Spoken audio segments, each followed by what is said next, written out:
Doctor साहब हजुर। सुन्नु न मेरो यो चस्माको पावर के हरेकचोटि जाँदाखेरि बढेको बढे मात्रै गर्छ। अब यत्रो सागपात खाइयो, सानैदेखि साग एकदम मनपर्ने मलाई, अहिले पनि एकदम खानाभन्दा बढी साग नै खान्छु होइन। त्यही पनि मेरो यो चस्माको पावरमा किन सुधार आइरहेको छैन, किन बिग्रिँदै गइरहेछ कि यो विषयमा अलिकति मलाई केही जानकारी दिनु न। ल सुन्नुहोस् है त।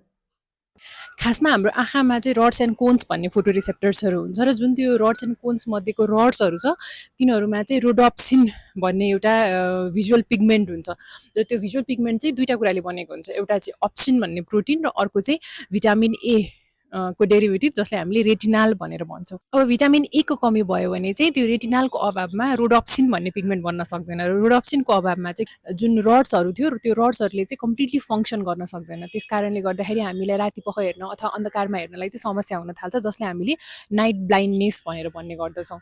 यो चाहिँ हाम्रो रतन्धो भनेर हामीले जेनरल भाषामा जुन बुझ्छौँ त्यही नै हो र यसको मेन मुख्य कारण भनेको चाहिँ भिटामिन ए को डेफिसियन्सी हुने गर्दछ।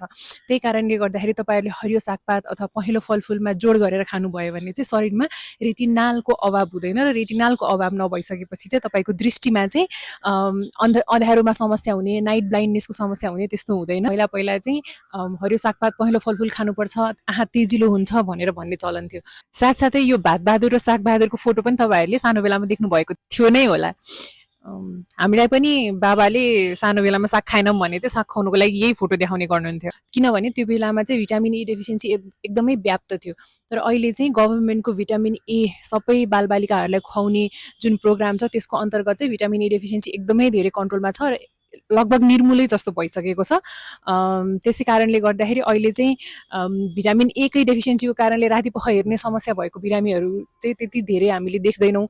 यसका साथसाथै भिटामिन एले चाहिँ तपाईँको जुन आँखाको सतह छ जसलाई हामीले कन्जङ्टाइभा होइन, यो सेतो झिल्ली छ त्यसलाई हामीले कन्जङ्टाइभा भन्छौँ र यो कालो नानीको अगाडिको भाग छ जसलाई हामीले चाहिँ कर्निया भनेर भन्ने गर्छौँ होइन। त्यो सतहको हेल्थको लागि पनि भिटामिन ए को चाहिँ एकदमै ठुलो योगदान हुन्छ होइन। त्यहाँको एपिथेलियल सेल्सहरूलाई हेल्दी राख्नलाई र जुन हामीले टियरमा 3वटा लेयर हुन्छ भनेर पढेको थियौँ त्यो त्यसमध्ये थर्ड लेयर होइन म्युसिनको चाहिँ हेल्थको लागि चाहिँ भिटामिन ए को एकदमै इम्पोर्टेन्ट हुन्छ। भिटामिन एले तपाईँको आँखालाई रतन्धोबाट बचाउनुको साथसाथै तपाईँको आँखामा चाहिँ सुक्खापन हुन नदिने र आँखाको सतहको हेल्थलाई एकदमै मजबुत बनाएर राख्ने, तपाईँको आँखालाई इन्फेक्सनहरूबाट प्रिभेन्ट गर्नलाई पनि सहयोग गरिराखेको हुन्छ।